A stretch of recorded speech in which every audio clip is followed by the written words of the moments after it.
Hai semua, Assalamualaikum. Kembali lagi di channel aku, Riva de la Vega. Oke guys, di video kali ini aku akan bagikan resep cara membuat gyoza tahu yang bisa dijual dengan harga seribuan aja. Tentunya cocok banget di kantong anak-anak sekolah. Mau tahu cara bikinnya kayak gimana? Yuk simak terus videonya sampai selesai. Sebelum kita mulai ke tutorial pembuatan, pastikan kalian udah cek kolom deskripsi atau klik tanda panah ke bawah yang ada di samping kanan judul. Karena di deskripsi ini aku udah cantumkan detail bahan-bahan di video. Selain itu di deskripsi ini juga udah aku cantumkan link pembelian untuk bahan baku, perintilan dapur, cookware, dan juga elektronik dapur yang aku pakai di video. Nah ini linknya tinggal kalian klik aja, dan semua link ini udah aku kategorikan berdasarkan kategorinya masing-masing seperti bahan baku, perintilan dapur, cookware, dan juga elektronik dapur. By the way, ini bukan aku yang jualan ya, tapi ini merupakan toko yang aku rekomendasikan ataupun toko yang pernah aku beli untuk membeli semua kebutuhan di video. Khusus untuk produk Mito Elektronik dan Stain Cookware, pastikan kalian beli di link yang udah aku cantumkan di sini, karena ini merupakan link toko resminya Stain Cookware dan juga Mito Elektronik yang asli ataupun yang resmi, supaya kalian mendapatkan jaminan produk yang original. Dan di link pembelian ini ada dua aplikasi marketplace yang biasa aku pakai, yaitu Shopee dan juga Lazada. Jadi silahkan dipilih berdasarkan aplikasi marketplace yang kalian punya. Untuk bahan-bahannya ini aku siapkan 500 gram tahu putih, boleh pakai tahu pong, tahu sutra, atau juga boleh pakai tahu kuning biasa. Kemudian 2 butir telur, 2 batang daun bawang dan seledri yang sudah diiris tipis, 75 lembar kulit gyoza atau boleh pakai kulit pangsit biasa, 10 lembar beef burger, 5 potong bakso, 5 siung bawang merah, 5 siung bawang putih, 1 sendok makan minyak wijen, 1 sendok makan kaldu bubuk, dan setengah sendok makan lada bubuk. Langkah pertama, langsung aja beef burgernya kita potong dadu-dadu kecil kayak gini. Untuk memotongnya ini aku pakai Neo Blade dari Stain Cookware. Satu set Neo Blade ini dapat 4 jenis pisau yang bisa kalian pakai sesuai dengan kebutuhan, 1 talenan, 1 gunting, dan juga 1 alat untuk pengasahnya. Pisau ini juga didesain supaya makanan yang dipotong tidak menempel di pisaunya. Kemudian untuk baksonya juga kita potong kecil-kecil kayak gini.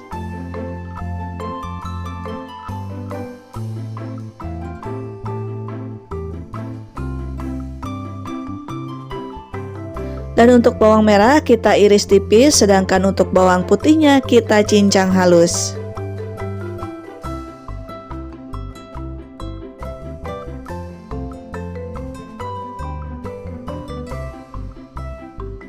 Langkah berikutnya, tahu yang udah disiapin tadi langsung aja kita hancurin dulu pakai garpu. Kemudian pecahkan 2 butir telur lalu dikocok lepas.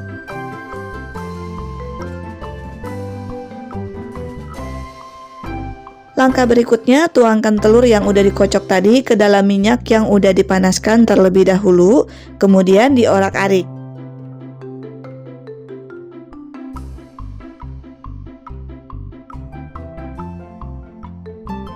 Kalau udah, masukin bawang merah dan bawang putih, diaduk sampai tercampur rata dan dimasak sampai bawang merah dan bawang putihnya harum, juga telurnya matang.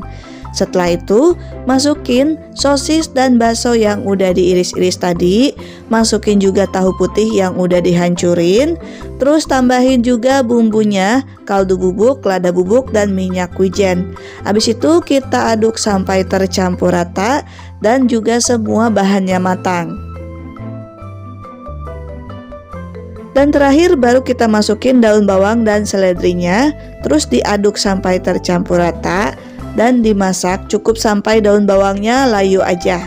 Kalau daun bawangnya udah layu, langsung aja kita angkat, kemudian kita tuangkan ke dalam mangkuk.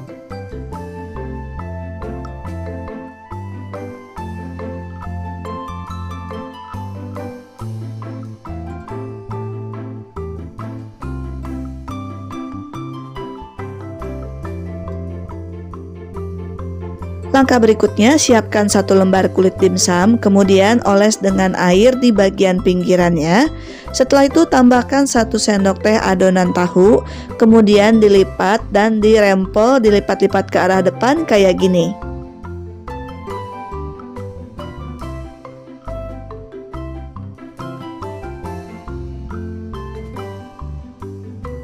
Oke, kayak gini ya hasilnya. Gampang banget kan cara bikinnya? Nah, kita ulangi ya. Siapkan 1 lembar kulit dimsum, oles dengan air di bagian pinggirannya. Tambahkan 1 sendok teh adonan tahu. Kemudian kulit dimsumnya dirempel ke arah depan kayak gini.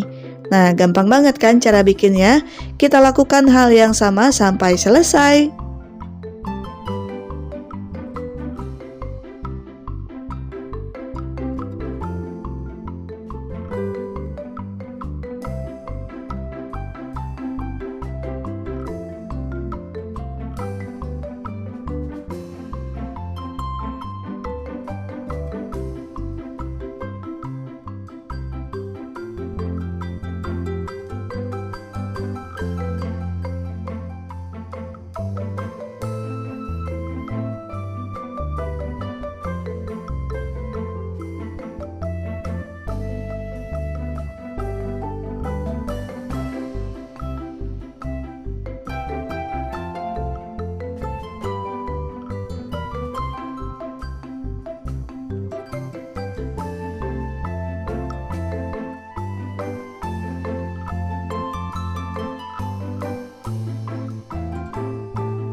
Kalau udah dibentuk semua, gyoza tahunya seperti ini ya hasilnya. Nah, kalau udah kayak gini langsung aja kita rebus, kita masukin ke dalam kukusan atau steamer.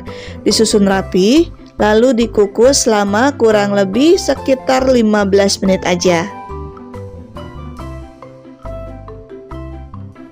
Setelah dikukus sekitar 15 menit, gyoza tahunya udah matang, langsung aja kita angkat dan sisihkan. Langkah berikutnya kita akan buat sambal dimsum. Ini aku siapkan 10 butir cabai rawit merah yang udah di blender. Terus tambahin sama 100 gram saus sambal, boleh pakai merek apa aja. Kalau udah, langsung aja kedua bahan ini kita aduk dulu sampai tercampur rata.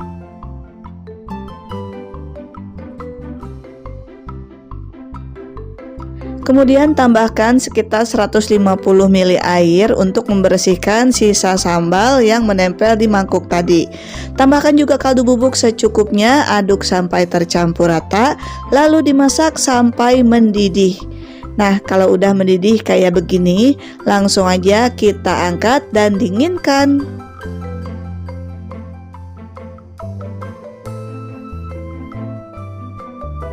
Dan untuk memasaknya, ini aku pakai star pan dari Stein Cookware, terbuat dari bahan marble Greblon coating dari Jerman yang dijamin super duper anti lengket. Satu set dapat 3 jenis pan yang bisa kalian pakai sesuai dengan kebutuhan. Cara penyimpanannya juga dapat ditumpuk atau disusun kayak begini, jadi bisa lebih menghemat ruang. Bisa digunakan di kompor listrik atau kompor induksi, maupun di kompor gas biasa seperti sekarang.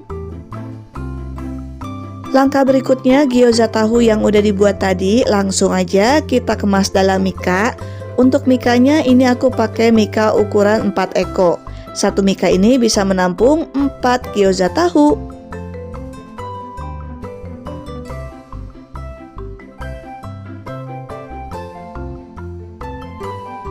Untuk gyoza tahu yang udah matang juga bisa kita kemas langsung dalam mika seperti ini ya. Sama satu mika ini bisa menampung 4 gyoza tahu. Kemudian tuangkan sambal dimsum ke atas gyoza tahu yang udah matang, dituangkan secukupnya.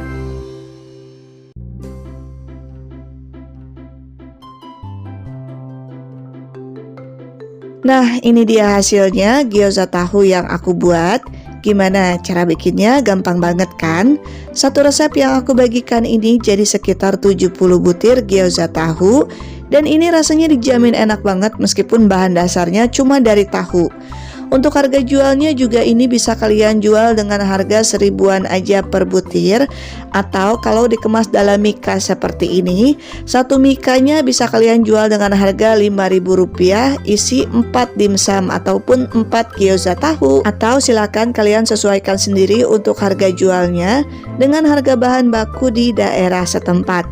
Sedangkan untuk masa ketahanannya, gyoza tahu yang belum dikukus bisa disimpan di kulkas tahan sampai dengan 3 hari. Kalau dibekukan di freezer selama masih beku sempurna, bisa tahan sampai dengan 1 bulan. Oke guys, semoga video ini bermanfaat. Kalau kalian suka dengan video aku, jangan lupa like, comment, and share ke teman-teman kalian supaya makin banyak orang yang terbantu dengan video yang aku bagikan ini. Sampai jumpa lagi di video berikutnya. Terima kasih, selamat mencoba, dan assalamualaikum semua.